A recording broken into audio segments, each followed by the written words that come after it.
Toby Flood wants George Ford to start, queries Ben Earl's weight. Former England out-half Toby Flood has given his verdict on the George Ford-Marcus Smith selection dilemma. Steve Borthwick is facing ahead of this Saturday's Guinness Six Nations clash with Ireland, adding that he isn't a fan of selecting Ben Earl at no-8, having missed the 3 February games against Italy, Wales and Scotland due to injury. Smith has this week pitched up fit and is available for selection to face the Irish.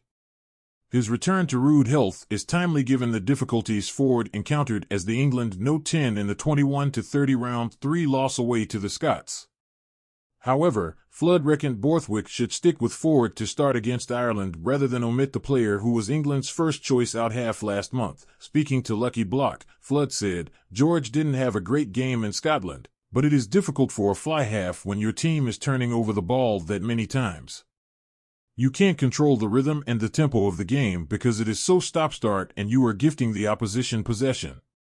Marcus is someone who could come back, but George has done enough in the World Cup and since to keep his place. Marcus is likely to be ring-rusty, a bit like Ollie Lawrence, and when it comes to Ireland, could you throw him at the deep end? I'm not so sure. But to have Marcus back around the squad is something that will excite because he does bring something unique in terms of what England can offer." Switching to no-8, the position that Earl has made his own after Borthwick axed Alex Dombrant, England's 2023 Six Nations starter, for the World Cup and then overlooked Billy Vunipola after he failed to fire. "When Earl carries, he does well and beats the first defender," explained Flood, "but he doesn't have that attritional bulk you are looking for in a traditional no-8. He has speed, power, and dynamism but doesn't have the weight to go with it." "But who do you bring in?" "Dombrant has played, but not well enough to keep hold of that shirt. You can't keep going back to Billy Vunipola. Steve's problem is there is no standout player. Zach Mercer has looked good for Gloucester, but what Earl did at the World Cup gives him credit. England do not have a highly attritional no-8. They have lots of similar types of players. There is no clear answer.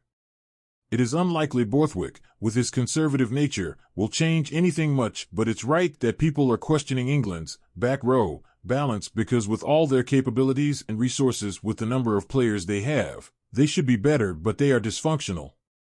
One newcomer who has immensely impressed Flood is Emmanuel Fewaboso. He now wants the try-scoring replacement against the Scots to be chosen for a first test start. Emmanuel Fewaboso looked exceptional when he came on and he might well come in ahead of Elliot Daly. What is the worst thing that can happen? England need to roll the dice in the setup. Why not start with Tommy Freeman and Fewaboso on the wings? I know that would take out a huge amount of experience, but Fewaboso is someone who you really want to expose at the highest level. You have a bit of a rough diamond there who could change the game. You need that against Ireland because if you go toe-to-toe with them and try to outmuscle them and outplay them, you are going to lose. But if you try and break the game open, there is a chance you can expose them. When England were chasing the game against Scotland and they needed to play, they still went back to box kicking from inside the Scottish half. There was that resistance to play. I do worry that will be part of Steve's decision-making against Ireland. At some stage, you have to throw caution to the wind and go and find out who else is out there and what they could do. There is a chance to change it up a little bit and see what happens. Ultimately, England cannot win the Six Nations now. Why not go out and see if they can play and put them in a situation in which they will test their mettle?